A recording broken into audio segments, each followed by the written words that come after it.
In everyday life, when you want something to change and you cannot make it happen, we refer to this as stuck in a rut. One of the most challenging and naturally occurring obstacles the SuperMotocross riders have to deal with are deep, long grooves in the track, which we call ruts.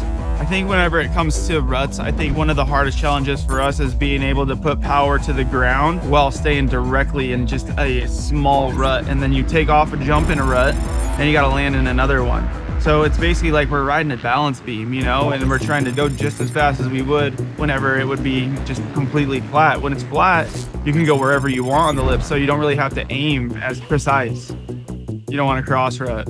Basically, you either are off balance and your tires are just in separate ruts and you're just going sideways off the jump. If you cross rut the wrong way and you're going fast and you're still committed, that's where you can have a big crash.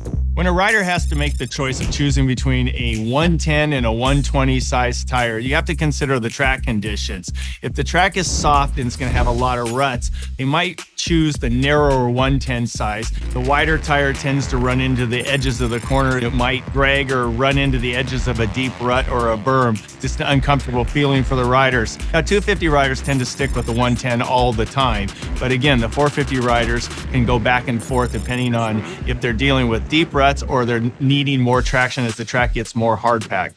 I think the ruts where they start developing in the beginning is obviously the fastest line, but sometimes maybe too deep to where you're dragging your foot pegs or something that you can't get the power to the ground as easy as you could if you were outside of them. Sometimes it's easier to basically just find the line where there is no ruts, even if it is the slower line as far as the angle and everything. So at the end of, you know, an outdoor second moto, you're taking lines that you would have never have taken just because it's smoother and away from the ruts.